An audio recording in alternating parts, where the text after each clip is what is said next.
Hello again, beautiful people. Um, so far so good. No Michael Vaughan today. Tomorrow's another day. The police seem pretty sure that his body is in that backyard. So, as much as I want to say, I hope he's not. All signs are pointing in that direction. So, we'll stay tuned tomorrow. If anything breaks, I'll definitely come live. And for anybody who doesn't understand, because I did see a rather brutal comment on Twitter, and they said something like, "This is what I hate about this community. All the creators that went live today about Michael and haven't said a peep in the meantime, or, something like that." And although I know they weren't talking to me, okay, I just want to say for the record that I can't speak for everybody on YouTube, but I can speak for a lot of us, good ones. My cat is at the door. Sorry. I can speak for us, and I can say we were probably here first. We've been here since day one, and we ain't going nowhere. And this particular community, Q's crew, oh yeah, we going live. We want to be there. We want to be there every step of the way because we are invested. It's not just clicks and views and likes over here. We're invested. We want to see Michael and his family get justice and peace. So, just for the record, that's all we're here for. Rest easy, beautiful people. And let's all pray for Monkey. And we'll see you in the comments. And joining me now to talk more is former FBI agent Jennifer Koffendorfer. Jennifer, thanks so much for joining me tonight. Always good to be here, Marky. Yeah. And Jennifer, as you know, there's now a yard 4 minutes away from Michael Vaughan's house that's being excavated. You and I have talked about this case at length over the last year, always hoping there would be some sort of update that would bring peace to the family in one way or another. In your mind and what you've heard, is this the crack in the case that we've all been hoping for? Yes, it would seem so. I mean, they have enough probable cause to establish and be signed off on by a judge to obtain a search warrant and to go into this property. Now, they just didn't go into the property. They brought in backhoes. They brought in canine dogs. They have brought in an army of law enforcement to excavate this property. And it is believed that the remains of Michael Vaughan are there, according to Chief Humm.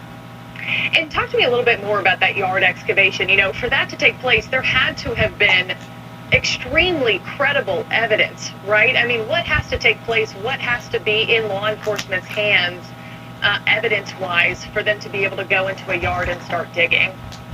Well, it can't just be hearsay or something somebody told you.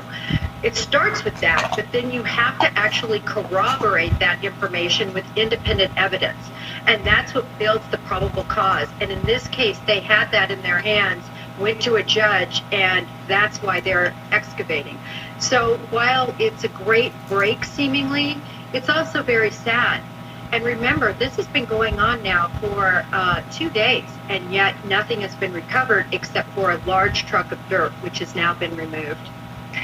And Jennifer, if Michael's body is found in this yard, and as you mentioned, it does sound like police have good reason to believe that it could be, and it is just 4 minutes away from his home, were search efforts not strong enough in the immediate aftermath of his disappearance? Well, I think they were strong enough. I think what happened, as you and I talked about, and as the public probably knows, with these little children, 5 years old, there's only a couple of possibilities. They walked away, and that area was searched to the degree that we knew that that didn't happen. Or somehow that child is hurt in the home, and there was no evidence of that. The only other choice is that they were abducted. And it seems here in this situation, he walked door to door and he walked to a door where he was abducted. Breaking news in Fruitland. Fruitland police are searching a home in connection to the disappearance of Michael Vaughan. Here's a map of the area we're talking about. You can see the home police are searching in proximity to where Michael's home is. Our crews on the scene say it's only about 4 minutes away. Our Abby Davis has been there throughout the day today, and she is live on the scene to update us with the latest information. Abby?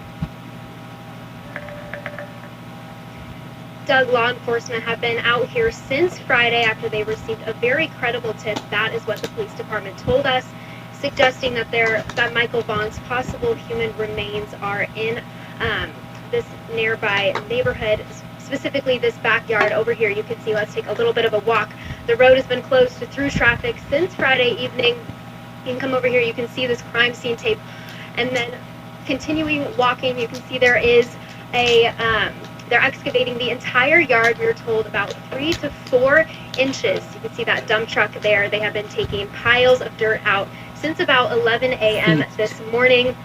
Where they're taking it, they said they're taking it to an off-site location where it will be processed. Now, like I said before, police obtained a search warrant and began working Friday night. They have plans to dig 3 to 4 feet deep. You can see a backhoe just went in and it's being used to dig up the topsoil. Now, Huff said in no way that they believe what they are doing now will contaminate any sort of evidence that they find, if they do find any. Now, crews involved in the search include Idaho State Police, Fruitland Police, Idaho Mountain Search and Rescue, Fruitland Public Works, and the Fruitland Fire Department. 2 canine dogs, were also here earlier this morning. They have since left, but crews are telling me that they are very hopeful and that they are grateful for all of the community support. We just have to continue to process this, and if it yields, it yields. I guess it's kind of a double-edged sword. Do I hope? Not really. I hope that Michael's still alive and that we can bring him home safely to his family.